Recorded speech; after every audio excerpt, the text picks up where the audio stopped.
Want to expand the influence of design? Pragmatic Institute offers interactive, actionable courses for designers who are looking to contribute more strategically in their organizations. Explore our offerings such as business strategy and design, and influence through storytelling at pragmaticinstitute.com/design.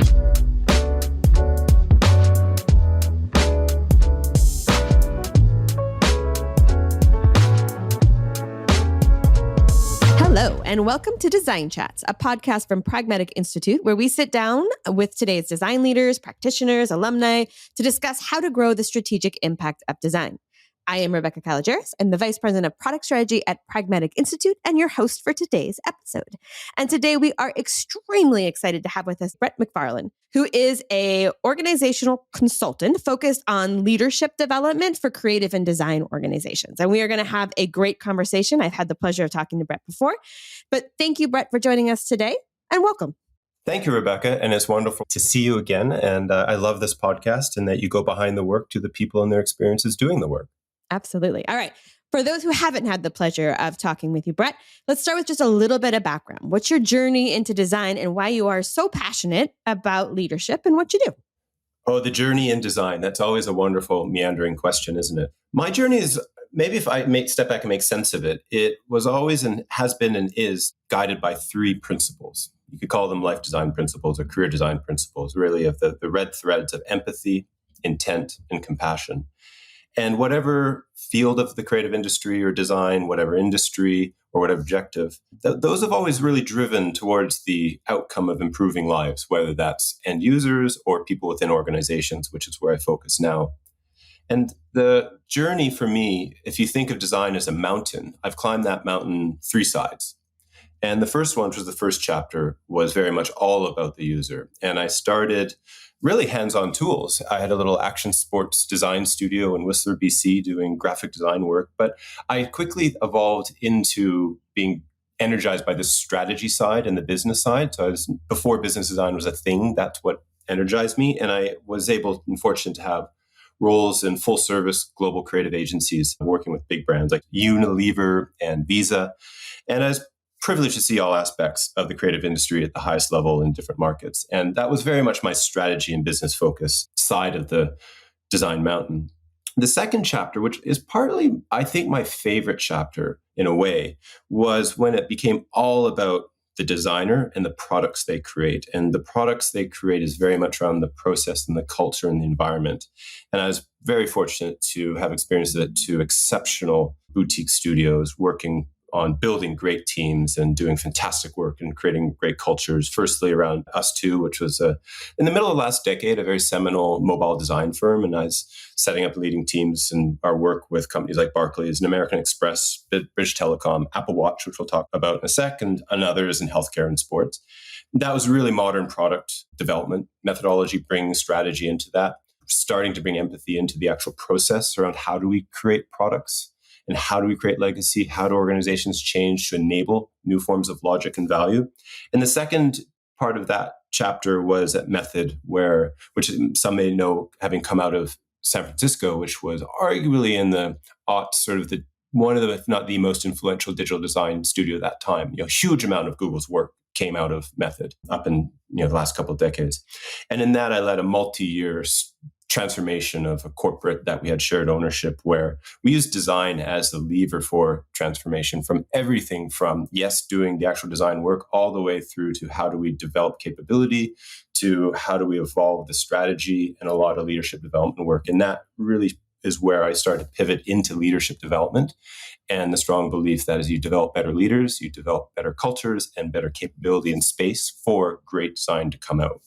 And that's when I started my third chapter, which is where I am now, which started a few years ago, where it's all about leaders and culture.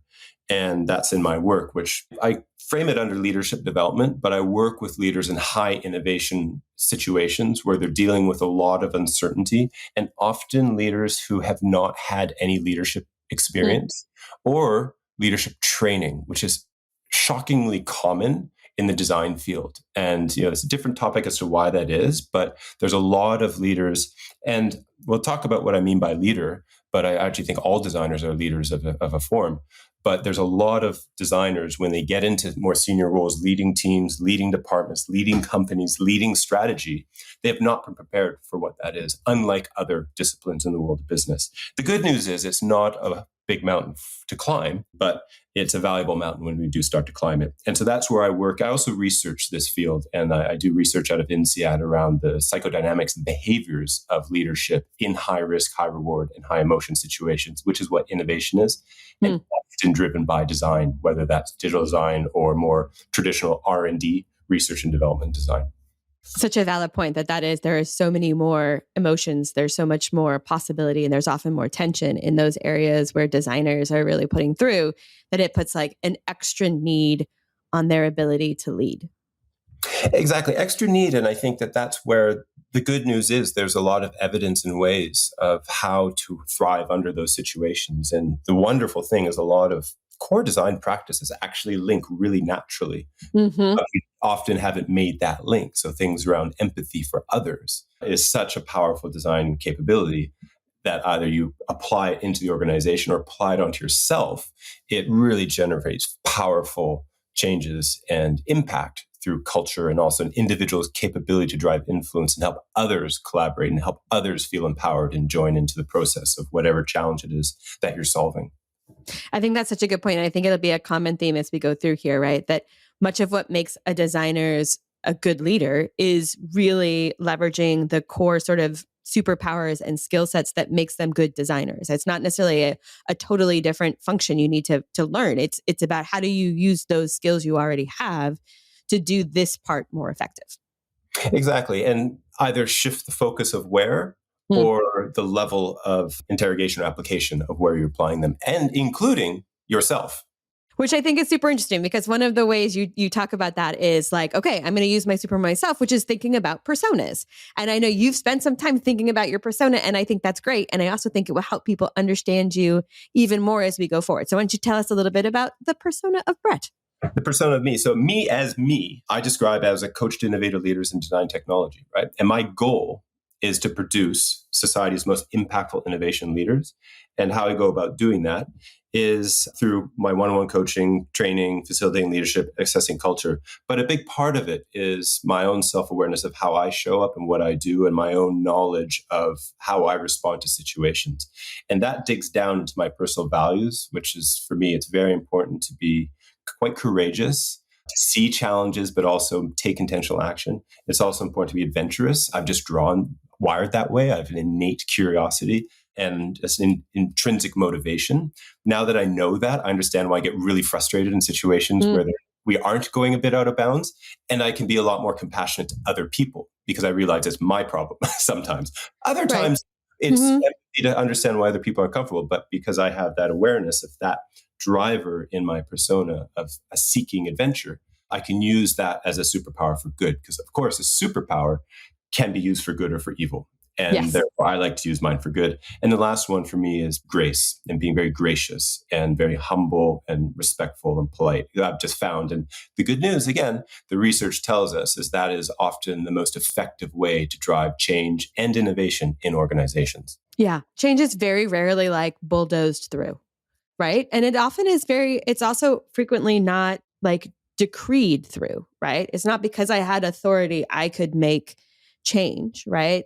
It can come from all different levels. And one of the things I think is interesting when you talk about leadership, and you said like all designers have some form of leadership that they're required to do. It's not just, hey, if you want to get a promotion, you need to be good at leadership. Leadership as a skill helps on every aspect of your role and the type of change that you can create in an organization. Yeah, and leadership is in your role. It's also a systemic mindset is helpful to think, depending where you are in your career. Early on, when you're a sole contributor member, you have a leadership role as a member of a team. At times, the team will call on you, we need your expertise to solve this, or you will contribute, hey, I think there's a better way or a different way, or I did this thing, I know it impacts you this way. So leadership is the act of driving change. That's what leadership is, driving change with others. Right? It's not just a one-way thing, it's a two-way thing. So at an individual level, then as you become responsible for a team, then that becomes a shared leadership function where you're accountable for the whole team. You're not just a member, you are also responsible and accountable. You have pastoral care for the team. And so your role shifts to not just worry about your position, but also other people's position. And then as you elevate beyond that, then the level of leadership moves into less around solving the problem, but enabling other people to solve the problem, how you support them. And so you're not just your actual tasks and your practices shift, but the way you apply them and where your focus is shifts. But most importantly, your identity shifts. Often the challenge is when people, you see it a lot when people come up into senior roles or where they get that much aspired to seat at the table. What they miss is you also have to shift your identity once you're at that table. You're no longer campaigning. You are now part of the establishment. Yeah. How do you take up that role? And how do you now work with that? And hold on to any anxiety that you might have, because a lot of us inherently have an anti-establishment bias. We inherently, for right or wrong, might be biased, but we believe it can be better. It might just be basic frustration, optimistic hope. It could be better. Cool. That's great. However, to work with others, you also need to pull them in, invite them in. And so that role shifts when you're at that top table, if that's where you aspire to go. And there's no need to aspire to go there because that is a different task and job. It's not a position. Leadership is an act. That's always the key thing. Another great thing I like talking about with leadership with you is I work very hard to be a good leader. I am 100% sure, Brett, that I do not lead the same way that you do, that my style is not the same. There are probably hopefully there are some core aspects of it that are similar, but it's not about being you as a leader. It is about finding who you are as a leader and using that authenticity and those strengths to be the best leader. And the best leader you can be is based on who you are. I think that that's a really powerful and important aspect as well. And do you have an idea how you articulate what is your leadership style? Who are you as a leader? Do you have your own leadership archetype? I mean, it's not as nicely laid out as yours, but yeah, I mean, I think when I think about it, I always say that my teams, they take the work seriously, but not themselves. High on transparency, low on blame, big on building trust so that you don't just trust me, but that you trust the people around you to do their role. That is such a powerful place, and building that space where people can feel like who really trust each other is, I think for me, one of the things that I work really hard to do. And because I am also let's do this. Let's do it fast. Let's do lots of stuff. I love brainstorming and being creative and all of those pieces, recognizing others need different kinds of structure, right? But really helping ensure that I will push the team hard to be the best they can be, but I will also try to deliver a great deal of fun as we do it. There's almost nothing, Brett, I can't turn into a game. Just that is... My team will tell you that. That is very true. That sounds fun. Let's sign up to your team. Yes. No, I love your point though. So, thinking other kinds of, was it needs of others? Yes. And what you've articulated there is empathy, right? Thinking about the situation through the shoes of others, through the eyes of others, right? So empathy applies externally, but actually effective leaders apply it internally within your organization and develop your hypotheses of like, okay, why is this person I thought would be contributing a lot not contributing? Mm-hmm. Why is this person acting out, lashing out, being really disruptive? What's going on there? Versus, stop it, I'm really pissed off. Right, yes. Which is a normal reaction to a lot of us because we don't necessarily know where those reactions come from unless you do the work. Because how we lead in the present is shaped by our past. Past experiences determine how we lead today. And that is powerful, but it can also be very destructive because we often aren't aware of what influences we have in the past that influences how we lead today. And that can be knowledge and experience, but often is pivotal moments in our life, whether that's early bosses, early figures in your community, could be teachers, school groups, and even, of course, the first organization we're all part of called our family. Right. And it's not to say that everything goes back to our mom and dad, but there may be, and there constantly are in my work with leaders where we do activities where we evaluate a current situation and compare the good and bad moments. And we have a tool that I use to do that. We then do other work of like, okay, in that situation, you felt really idealized as a leader. People thought you had magical solutions as a designer to come up with the perfect solution. Part of you liked that, which is good. Another part of you was terrified by it. And you started to self-sabotage and withdraw or even lash out. And then often you do the work, you find out, oh, okay, so somebody earlier in your career was, let's say, a really good boss who was idealized out in public, but in behind, they were a terrible bully. Therefore, when you feel idealized, you start to get terrified. You're going to become a bully. Therefore, you act out and you sabotage the situation and you walk. Basically, you create an exit for you, all subconsciously. You're trapped in your past experience. And it's amazing when those little moments surface. It's just like such a relief, and it's a simple dot connected. And then it's usually very simple path forward. But it's hard to go back to do the link to create those personal insights of, I notice I responded like this. My inference as to why is an earlier boss or this experience or that teacher triggered my response in the present based upon something that happened in the past. It's not always good. Like a lot of the time, maybe you just are annoyed. But you develop as a leader, it's figuring out those hot buttons, because then, as you use the term superpower I love, you really understand the origin of your superpower and its limits, but also where it goes out of line and where it can accidentally cause great damage and harm. And it does. I think that's really valid too. Like, because if you're just aware of it, if you can understand the piece, just that little bit of knowledge helps you put it in perspective, helps you step back from the emotions of it, right? Because it's triggering like an emotional memory that you don't recognize. And if you do recognize it, then it is far easier to put everything in perspective and be like, oh, that's why that's feeling like that. It's not, let's separate that feeling from what's actually occurring in this situation and see if I can manage that differently. Exactly. And that's, as you develop as a leader, you tune that ability, because it becomes a really powerful sensor of like, what's going on with this team? What's going on with the organization? How come when I'm presenting to leadership, I get really frustrated or they get frustrated?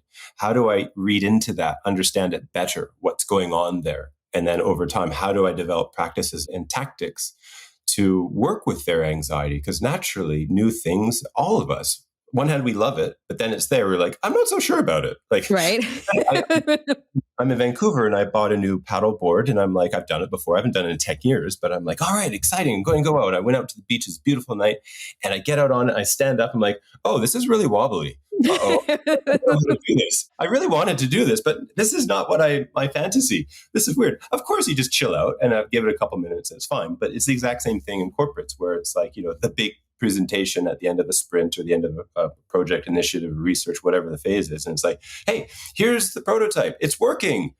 Someone's like, oh, but what is that? That natural, and that's not a rejection. That's the natural process of learning of like, oh, I didn't know it could be done different. You've done it different. That means I have to slowly process and let go of all the ways we've done it in the past so I can start to internalize and understand how you've done it.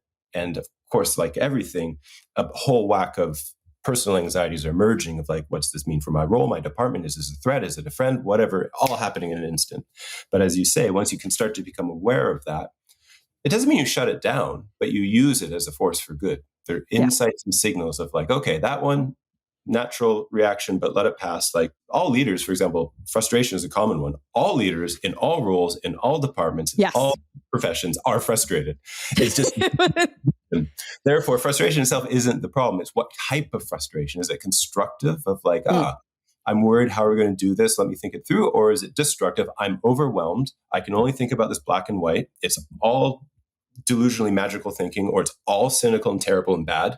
And that's the bad version of frustration. Whereas the good version is optimistic hope, realistic hope around, it's not as good as it could be now, but I think it can be better. Here's how we can do this. I tell you why. Aspirational discontent. And that's where, that you develop that ability to be kind, positive, empowering, but still also high standards, high performing, high expectations. When my team would also tell you that one of my favorite sayings is that we're just going to pitch our tent in the Valley of Hope, right? Like it doesn't mean like it's the only, but like that's the mindset. That's the base camp we're going to start from. Because if we don't start from there, I can make things fail. That is not an issue, right? It's also just a much happier place to be for me. That's my persona.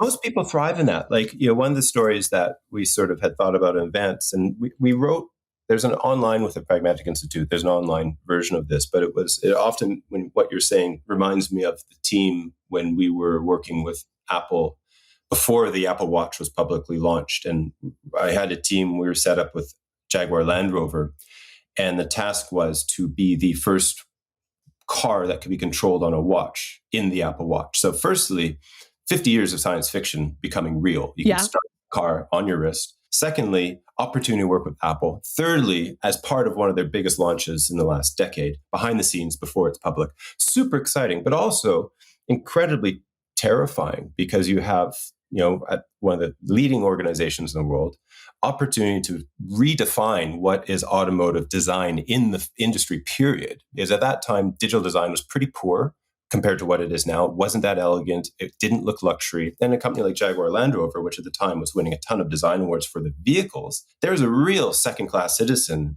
vibe around the digital design team, where not only did they feel like, almost in a defensive way, like, oh, we're not that good. We're just down here. The rock stars, the car designers who design curves and how light hits glass and are absolute masters at that, we're treated as the rock stars. There's kind of this defensive position around, well, we're just digital, fine, whatever. But we're like, well, no, this is Apple Watch. We're Jaguar Land Rover. We can elevate the standards here. And we believe that with this team, we can do it. So we, as you say, pitched our tent in the Valley of Hope, and we started, and we believe we can do that. And it was a wonderful start to the project. So that reinforces the point that you made. However, as we got going, reality hits. And so the team started empowered, feeling very motivated, self-organizing, very energized. And about a third of the way in, and we had a very clear deadline of the public release when Tim Cook was walking onto stage to say, here's the watch and the ecosystem of phenomenal apps that demonstrate how great the world is. We had one problem. We were designing, both from a visual and also technical perspective, for a device we couldn't have. So normally at this phase, you would have at least a prototype, at least an emulator. We didn't have any of this. And we expected that at the early stage we would have it. And even Apple's evangelists, who are the partners that you work with early stage, who have a direct pipeline into the design team in Cupertino, they were incredibly frustrated because they normally would have it themselves, but they just didn't. So we're like, okay, this is pretty bad. So we were pretty frustrated. And I remember the meeting we walked into. So it's like, okay, we're, the CTO and I, we're the tent pole in the tent of hope in the valley. And we walk in and we're like, we ourselves had no idea how we were going to get out of this. But we were in the team, we were with the group. And one of the young software engineers said, I've seen some of the demo videos. I understand iOS. I can speculate how it would work for a watch kit. Our designer had already done this from a design perspective, looking at the design systems and could deconstruct the grid on the watch and knowing how the Apple Watch, but also interlay that with Jaguar Land Rover's design system. Like for a couple screens, it's a lot of work to do, but it was impressive. And then in a way, inspired by the peer, the software engineer said, I think I can make a technical emulator that could allow us to at least progress and validate some of the assumptions that we have until we get access. So in this stage, this is where CTO and I, who yes and people, naturally were like, yes, but what about? But we stopped that.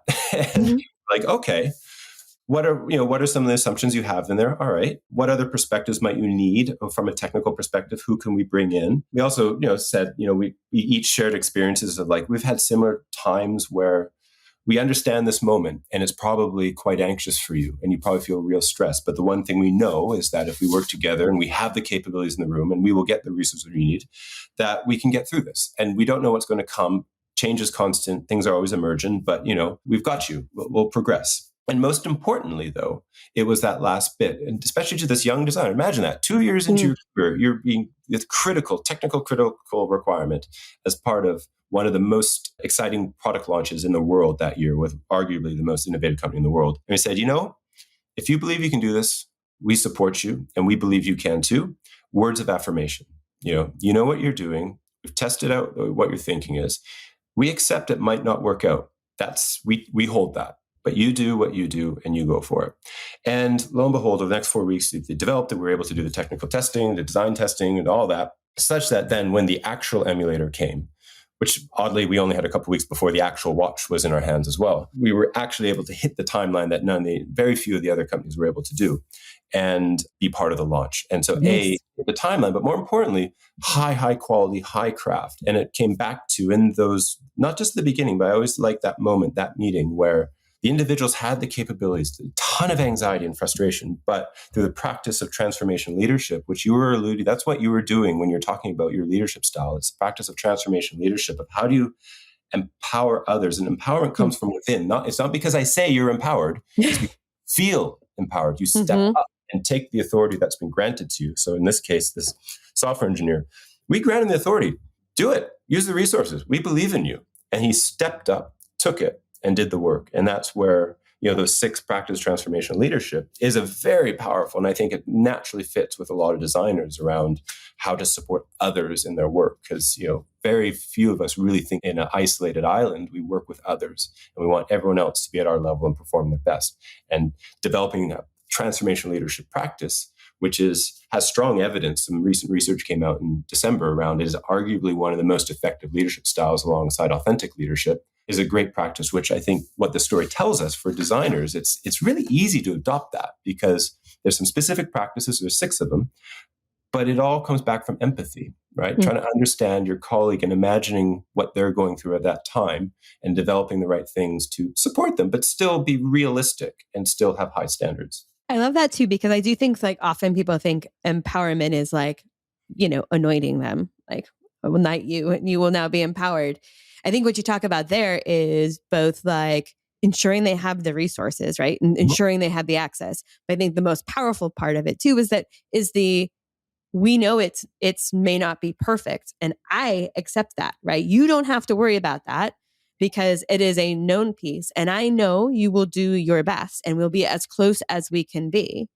Yeah. And that is a really safe space for someone to push themselves and to really do feel empowered, right? It's not perfection or you failed. And I do think it's something that it's critical. It's critical as a good leader. It's critical. And, with the thing with psychological safety, like empowerment, it's not just saying you are safe. It's not just saying you're empowered, but you have to read the situation and allow uncertainty, anxiety, and frustration to come up. And when I say allow, it doesn't mean to tolerate, to say that that's how we work, but to be very sympathetic, to imagine.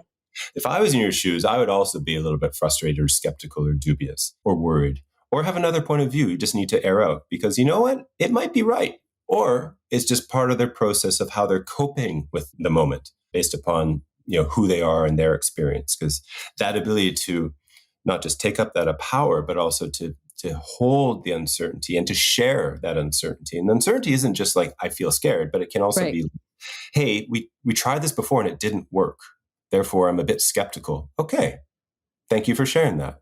Let's unpack that. Why is that? What can we learn from that? And that's your job as a leader, is to work with that and to unpack that and to process it, because there might be some important information. Or it might be the individual genuinely is just scared and needs reassuring and comforting, and to work through that. And that's the innovation in highly emotional situations, because there's a lot at risk from not just from a commercial perspective, from a personal perspective. Could be role, could be job, could be performance review.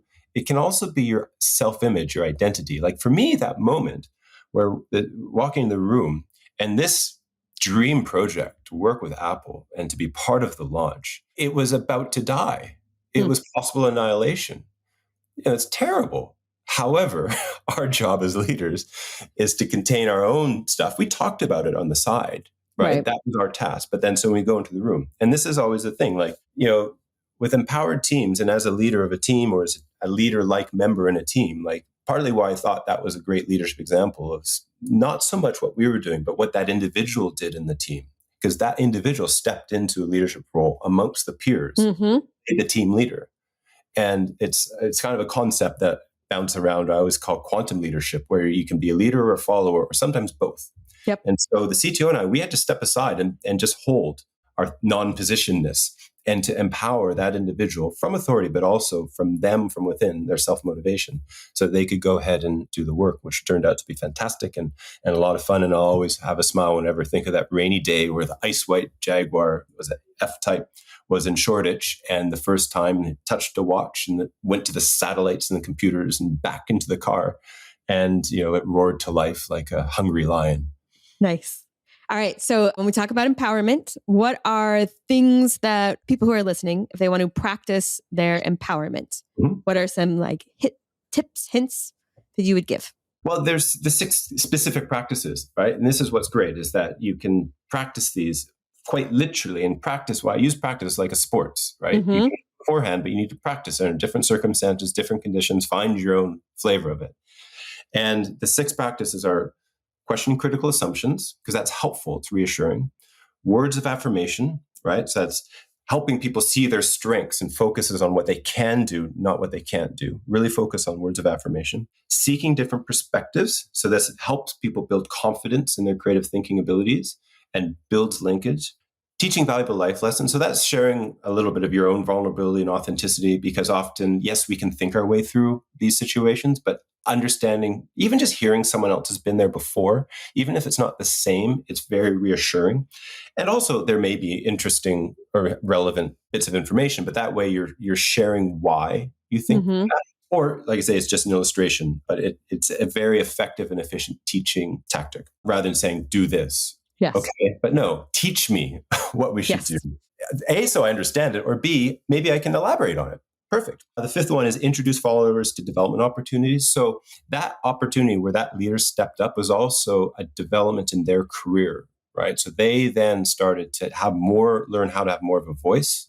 And we encouraged that, and we ensured that that individual had space around the sides. We were also checking in with the other individuals and making sure that they were comfortable, they didn't feel threatened, but also that it's like, hey, isn't this great? We can support this individual like we supported you earlier. And it's like, oh yeah, you're right. Isn't that cool? We're all growing. And it was wonderful for team morale dynamics. So fifth one is introduce followers to development opportunities.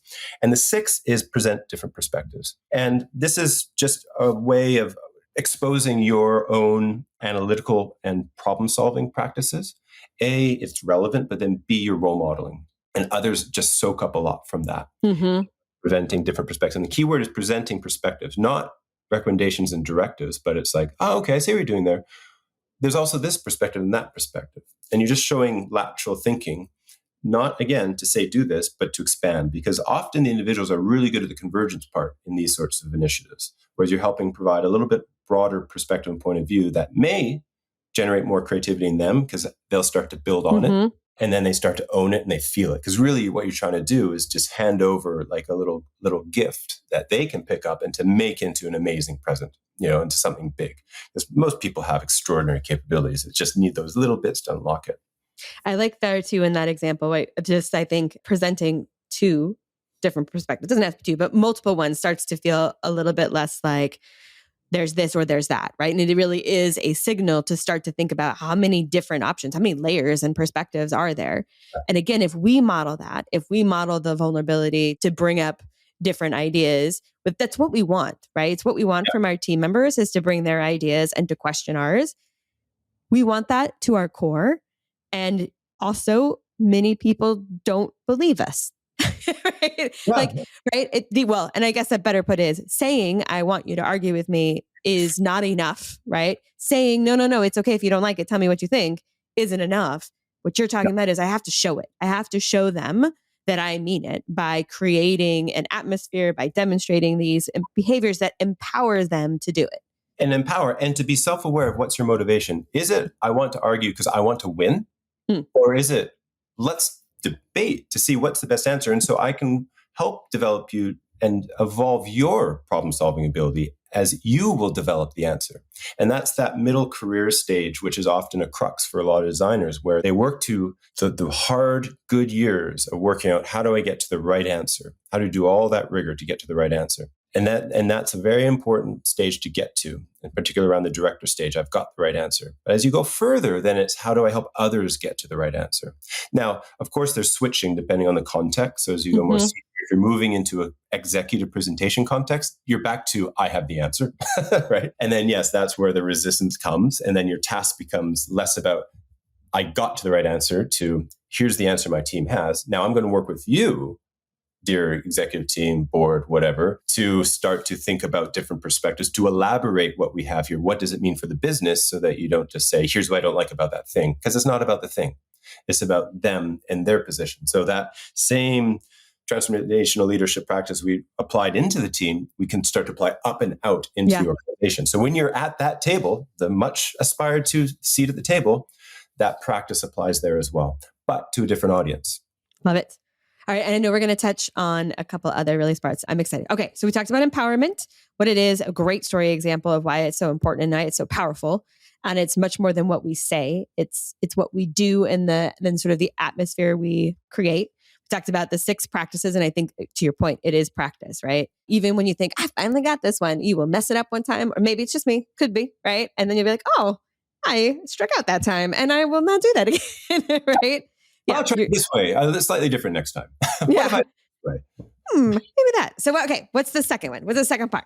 Well, the second one we talked about, which is a question that people often come to me, right? The first question is around, how can I empower my team? So we've addressed that. The second one I often get is, why can't my organization change? Yes. Often said like that. Why can't my organization? Very frustrated that they won't change, right? Feel the frustration. We know where we should be and they will not come along with us. Darn it. I'd seen the future. It's great. And no doubt you have. But this goes back to that, framing back to that earlier point, where frustration is quite universal in organizations, right? So I really strongly feel that design is one of the best places from which innovation comes from. And a lot of what design does, even if it's just small improvements and change, is a form of innovation. It's the realization of new ways of doing things. And one of the frustrating things in organizations is frustration. It's 94% of executives are frustrated with innovation, which is important when 96% of companies have innovation as a priority. Therefore, all leaders are frustrated. So when you start to ask the question, well, why isn't there more change? Well, you actually have to look at, why is there so much frustration in organizations, and what does that look like? And in the context of design and product development, what I often think is that one of the real challenges of leadership is that constant tension between divergence and convergence. It makes a lot of sense in the double diamond, but you have to remember, what's it like in the room when you're actually doing it? And this is where that frustration with change is actually a frustration to understand one's role and how to switch it depending on the phase within divergence and convergence. So executives in other aspects of business are typically really developed and trained around the dual roles of leadership, right? There's the charismatic role and the architectural role. And let me share an example of what I mean by that in practice. So I've had the privilege of being a number of leadership teams of exceptional design studios, and then also working with other design studios in the room when they're doing their strategy work.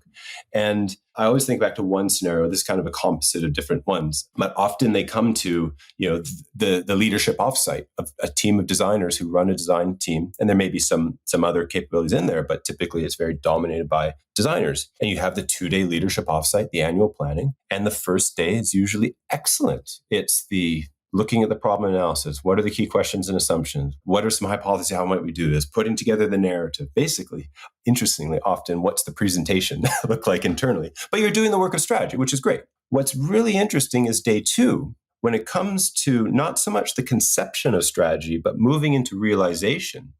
How do we start to own this? Who does what? How are we accountable? A lot of resistance starts to emerge, because what they're starting to be asked about is not the design questions. They're actually starting around organizational realization. And that's where that day 1 is the charismatic part. Charismatic leadership is empowering, envisioning, and energizing. Those are 3 components of charismatic leadership.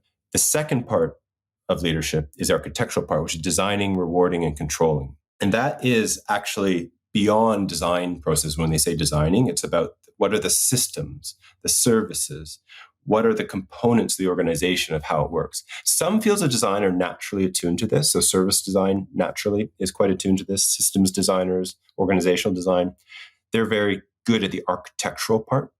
But as you become a senior leader, the ability to switch between those roles, or at least be aware, you naturally gravitate towards one. And I find a lot of designers naturally gravitate and are naturally exceptional at the charismatic part of leadership. So the empowering others through visions, prototypes, ideas, crafted products, inspiring things, really good research, insight. That's all. And empowering of others of like, that's an amazing insight. We can do something with that. Or envisioning a future product, a scenario, whatever, and energizing people through that process. Most organizations, the design meeting is the most exciting part. If you're a chief executive, a CFO, it's like, this is the exciting part. But that ability then to shift, also know when to shift into the architectural role as you become more senior is really important. So if you are on a broader organizational leadership team in a corporate or on a board, to not just check out when it becomes around, all right, well, what are the compensation systems? How does that work? Or how are we going to worry about the route to market? Well, you may not lead that, but you also still need to pay attention, but also need to be aware of that. You then have an opportunity to empower the others as they take forward what your recommendations are. And some designers are really good at saying, actually, I really care about the supply chain. I'm going to be really involved in that. And that's great too, but they often are less naturally charismatic. There is a certain breed that are exceptionally good charismatic and architectural leaders. And this comes out of fields like law as well, finance, you'll get that rare breed. But most of us naturally gravitate to one of the two. And by being really self-reflective of that, it enables you to then either develop those other skills or to be aware of where, it's great to hand off. And, I intellectually like the systems part and, service design intellectually, but to actually go through it, I really struggle. It's just, I'm not wired that way. I'm naturally more in the empowering, visioning, and energizing. Therefore, when I'm in the other space, I still definitely try to add value, but I really relax and realize that actually this is an opportunity for this other person to shine. And together we'll make a super duo of charismatic and architectural leader. I think one of the things that's really interesting about that is often people are like, oh, I can do both roles. And you can do both roles, right? And you may do them both fairly well. But there is one that feeds your soul. Like there is the one that makes the little butterflies in your stomach because it is exciting. It is absolutely what feeds you. And that is your core one. And the other one, you may have varying degrees of I can suck it up and get it done. But that is in fact kind of what you're doing, right? You are doing the best. And I think it is really important that to turn sort of inspiration into change takes a lot of systems, a lot of architecture.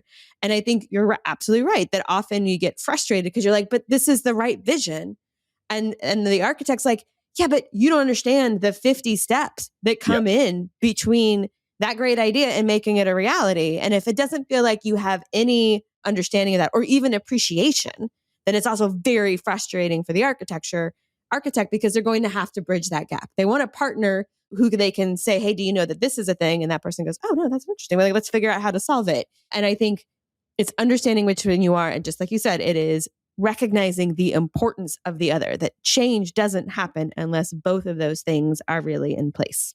Exactly. And what's really helpful with that is digging down to understand not which one you gravitate towards, but also situationally in the real world, how you respond. So if I go back to that story around the design team, department, agency offsite, the second day, it was the architectural phase, yet a lot of them associated that management stuff as a bunch of BS, a bunch of bureaucracy, a bunch of crap. Really, sorry if that word's wrong. You try to use that word, not a more aggressive word, which you can imagine comes out of people's mouths. So their own identity and self-image of being anti-establishment and not being, doing that leadership crap where they sit in rooms all the day. Well, they were doing that. They were doing strategy. They were a leadership team, and their self-image was really threatened. As one of the hypotheses for a couple of people, that was why they were lashing out.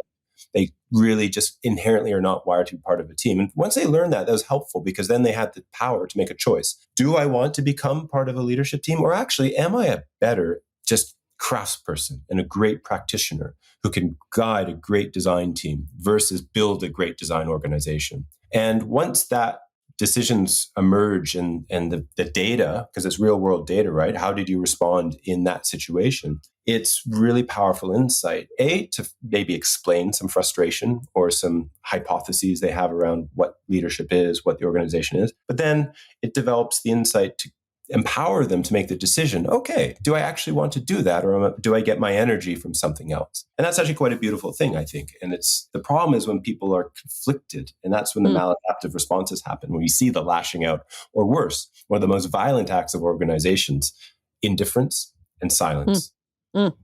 Nobody wants that. No, withdrawal, but it's very common, right? Yeah. And sure, it can be a power move, but often it's a form of fight or flight. And it's withdraw, a form of overwhelm and stepping back. And it's just as violent as lashing out and anger, but they're very different patterns, but coming from the same place. Becomes black and white thinking, opting out, rejecting something about the system, often linked back to their identity, their self-image of who they are, their self-image of what kind of work they're doing. All right. So if we want to help people practice how to help realize change, what are the things they should practice? Well, I think the biggest thing to start with realizing change is being aware of your own identity as a leader. This is where starting to think about, how am I showing up here? Am I here today to show up to be charismatic, to create energy and opportunity? Or is this about No, this is the divergent phase. It's about narrowing it down and really thinking of designing, rewarding, controlling, and sticking that. And then whatever your anxiety, like thinking about where am I happiest? Mm-hmm. Developing tactics of like, I'll really focus on that bit. And then bits where you don't get energy, I'll say, I'll stay involved. I'll be more supportive of others in that Mm-hmm. bit. Very simple self-awareness. Like if you think back to diverge and converge, which one gives me energy? And I'll focus most of my energy on that one. That's where I'll get my validation of being a great professional. And then the other phase, that's where I'll support someone else. Yeah. All right. Now we've run the last one. We've actually talked about a couple different times already, right? I think it's a huge part of, it's why you talk about your persona. It's why you know your persona. And it's a huge part of what makes us really good leaders and really helps us be the most productive we can be. I also think it helps us in the long run be as happy as we can be. And that's self-awareness. So let's talk a little bit about that. Well, self-awareness is a really close cousin to transformational leadership, right? Or transformative leadership is helping others self-motivate. Authentic leadership is being self-aware of your motivations and able to articulate them to others so they understand where you're coming from. And it's a really powerful way to build trust, but also comprehension, because we understand through experiences of others and their motivations much, much better and deeper than through the logic of why we're doing something. So if you're able to say, here's why I'm excited about this, or here's why I'm a bit worried or why I'm concerned because of this aspect of me, it could be logical. It could also be just experiential. That's a very powerful way to build trust. And like a scenario that emerges a lot in my work, this is sort of from my one-on-one work where it's quite evident. And we're sort of pulling together a few threads here with this one where, there's quite a number of individual CEOs of exceptional design studios I've worked with. And they have a common pattern where, and we've touched on this already, where they're trying to turn around or elevate their next phase of the studio, and they go into their leadership team meeting or session, and they start with a really clear vision. And then they slowly withdraw, and the rest of the team takes over, and vision and clarity goes away, which is very confusing to these individuals because they're like, well, I'm so visionary. I do this amazing work. I have points of view. People ask me, how come I can't do that with my own team? And there's one in particular I remember where she had this exceptional R&D lab that was doing some very powerful work that everyone uses in what they do on a daily basis. And she was super frustrated about why that kept happening. And so this is where when I talk about reflection and looking back at your own data, this is at the core of being an authentic leader. It's to really understand your own motivations, not just saying I'm intrinsically motivated, but why and what causes that.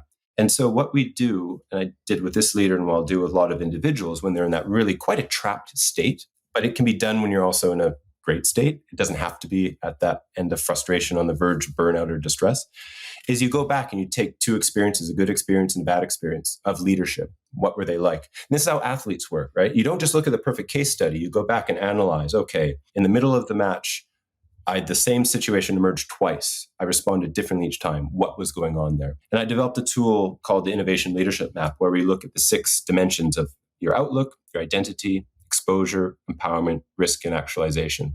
And it forms a bit of a grid, and there's specific markers that you have. And when you go through that, when you're in a situation like that leader I was describing, she has that response to idealization. So we touched on this a bit earlier, but this is where we have the observation, and then we do the deeper work, where there's specific activities like leadership biography. You ask yourself, what was a leadership role model when I was 6 years old, 16 years old, 26 years old, and 36 years old, or 46, depending on your age? What was a leadership role model? Also, what was a leadership experience I had? And it's amazing how that exercise, just sitting there and doing your leadership biography, brings up either imprints of what a good or a bad leader is, but also experiences that often are blind spots or limiters. So that individual leader, and this has happened quite a few times, had a particular teacher who was in contrast to another teacher that they loved. Often the 6 or 8 year old or the earlier phases, they're really warm, wonderful. It's sort of the mid-teen ones. There's often your first experience with really bad leadership, and often has a really profound imprint. And therefore, you can draw that direct link to that behavior that in the room seemed very confounding to that leader, confounding to the team. The team is like, where's the vision? Man, you're really good at this stuff. And it helps explain that. And when you get those moments, that then you start to unpack, okay, what was motivating me in those moments that I wanted, but I wasn't getting from that leader. Mm-hmm. And there's three primary, what are called, this is a bit technical, motivating anxieties. Now, anxiety sounds bad, but actually anxiety can be and is a very good thing. It's a natural thing. It compels us to do stuff. And so there are three primary motivating anxieties. You can remove the word anxiety, but just motivations. There's control anxiety, which is I want to feel safe. There's validation anxiety. I want to know I'm good. And there's death anxiety. I want to know I matter. So it's a legacy question. And most of us, if you just intuitively respond to it, you'll say, yeah, for me, it's validation. For me, it really matters to know that I'm good, that what I'm doing is good, or I'm a good person. And that's my personal story. And once I see that, then I have particular experiences in the past where I sought that from others, or they gave it to me and that was good, or I didn't get it from people and that was bad. It explained why I would get frustrated. I didn't perform my best. I'd lose energy. And that is how I'm able to articulate to people like, with the Apple Watch project, for example, I'm like, it really matters to me that this is really good, right? And I want external validation. Is that right? I don't know, but that just is. Someone else is like, well, I want to know that I'm safe. I don't care about how good it is. That's I want to know I'm safe. Or someone else says, I really want to have a legacy. This is my last project in my career. I want it to be awesome in my portfolio. And once you are able to articulate those things, it creates a much more personal connection because that authenticity demonstrates a little bit of self-awareness and a bit of vulnerability. And it comes from a place that you're comfortable with because I understand why and I can decide how much to share and let people in to understand my motivations, which as you're a senior leader, and if you look around and pay attention to some, like it can be used very cynically. You'll see that sometimes, and this is where some designers will shy away from leadership because it can be used quite cynically. You can see when the stories are overcrafted in narrative. That's a different person, right? And if you come back to the data that you get from analyzing a good and bad experience, from looking down at your leadership biography, as well as understanding your motivating anxiety, what you're forming isn't just a persona, but actually an archetype. And I really like, and this is the point to take from this story here, is around a very powerful thing to develop as a leader is your own individual leadership archetype. And why I like the archetype is it's slightly disassociated from yourself. And it literally becomes a role you play. And it allows you to be more experimental and playful. I strongly personally believe it's important to be very authentic. It's just for most of us, we're a lot happier when we're authentic. It helps us square the dots around, okay, where do I get energy? It allows me to think through what are my best capabilities? What are my maybe weakest capabilities? But then be honest about that and then decide, do I develop those or do I just really double down on my strengths? And then it allows then the practice plan to emerge. So what I've just sort of talked through there is how, as you develop as a leader, to develop your identity is to think of the end point of like, okay, how do I get the data to form where I am now, today in the job I'm doing? What's a great leadership archetype I could draft for myself? And, I do it with my clients. They actually have a little archetype board of who they are, associative images of what that person looks like. And it's incredibly clarifying and empowering. And it's really playful because then, if whatever the character is or the person it is, you have concrete practices. It's linked authentic to who you are. You can articulate it to others. I'm not saying you tell your archetype to others, but you can reveal the little bit when it's relevant. And it's a very powerful and grounding exercise to develop your leadership practice. The other reason I think that's really powerful, and I think one of the best things we can do for our team is to be a consistent type of leader. Now, that doesn't mean if you're doing something bad, you shouldn't change. Of course, I don't mean that. But part of being authentic, or even if you opt not to be, but consistent, they know what to expect. They know how you're going to approach things is really important for them to have that experience and to feel empowered within that environment. If you keep shifting and being a different kind of boss at different times, that's really hard. It's very hard. And to build on that, if you are in a situation where in your role, you have to show up differently in different contexts. So imagine you have a design studio in a large corporate, you come into the design studio, you're checking out the work, you're visionary, you're empowering, you're authentic, and then you head up to the executive floor and you have to do the financial review and fight for your budget next year. Those are different archetypes. And for some leaders, it's really powerful to actually develop 2, 3, even 4, depending on they do.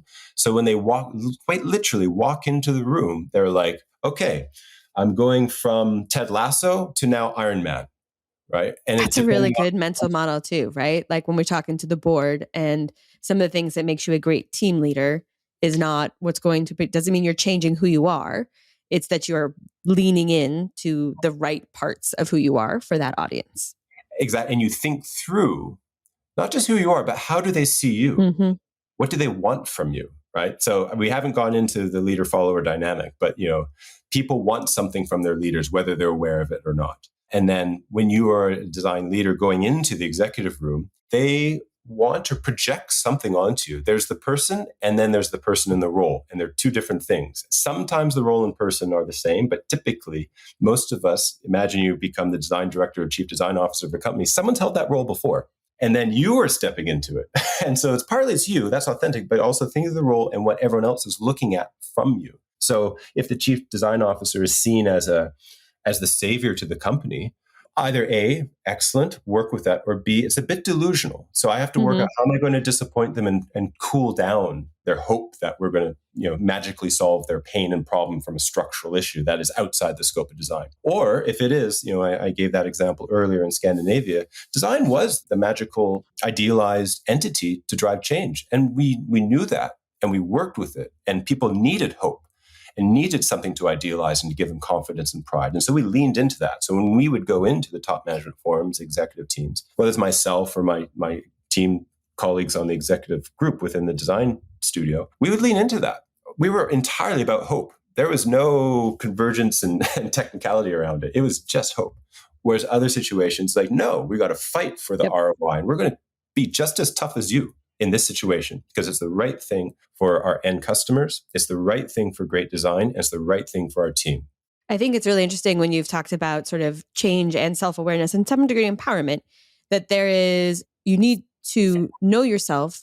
You will always be yourself, but what role you're playing and how you do it will need to change by the situation you're in. Like, that is true, and you should embrace that and understand it and what those implications are versus sort of naively being like, but this worked here, so I could do it there, right? That's how you're going to be able to be the best leader.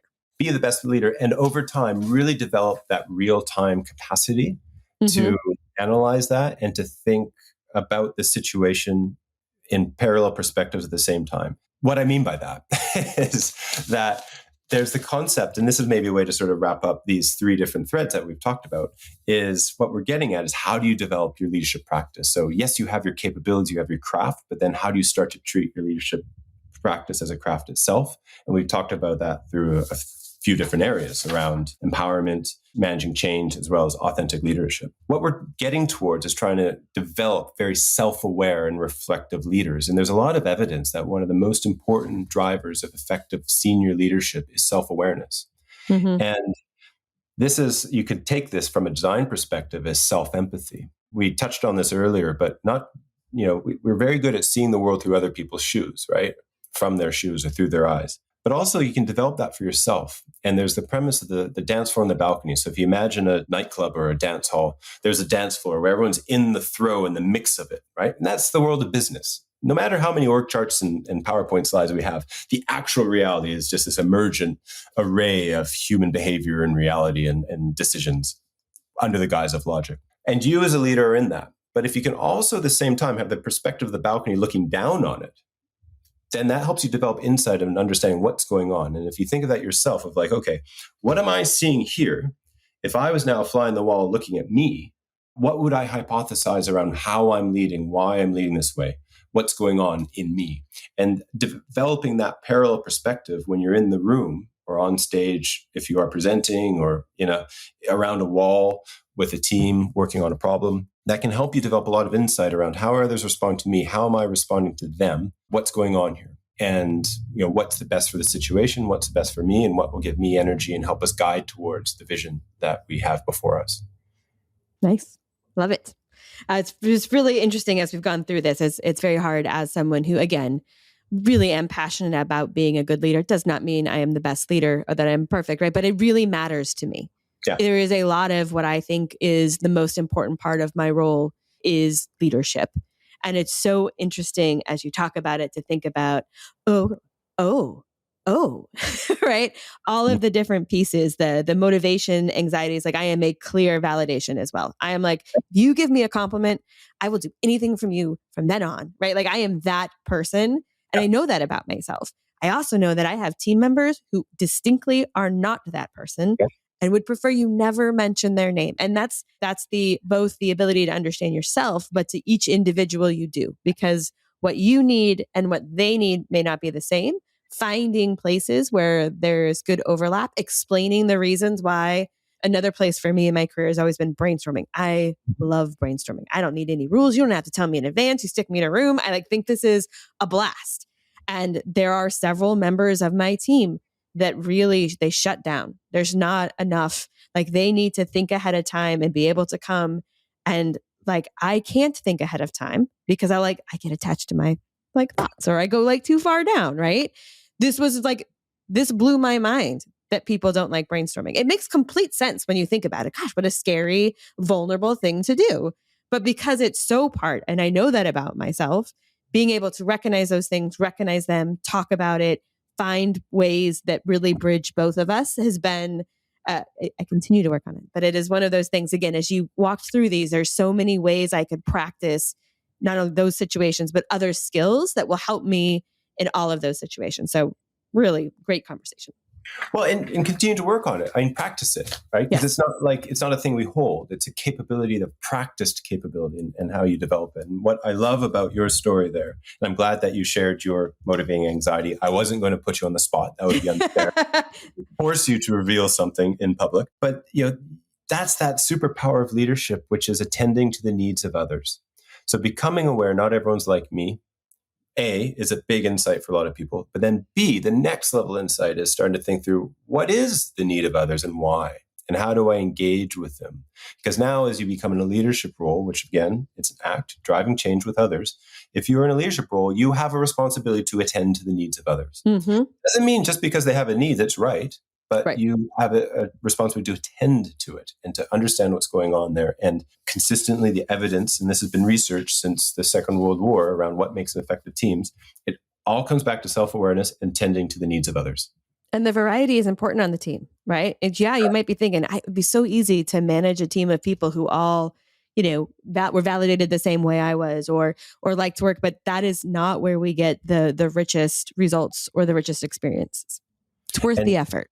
It's worth the effort, and it is increasingly the responsibility and duty of leadership as we embrace and we know, again, the evidence around the diversity in teams creates better teams. Mm-hmm. However, it also creates a greater duty and requirement on the leader to work with that. Yes. So how do you work with that in a constructive way? Just because there's diversity does not make a great team. It is a heightened practice around how do you make a great team out of that, because that will be arguably better, maybe even the best team that's possible. Yep.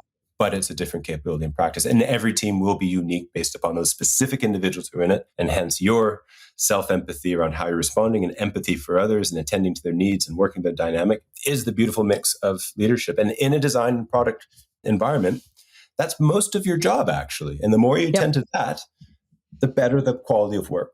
Absolutely. All right. We talked about lots of different things today, Brett. And I have a 3-page to-do list on myself. But what if you could have listeners do 2 things differently tomorrow based on what we talked about today?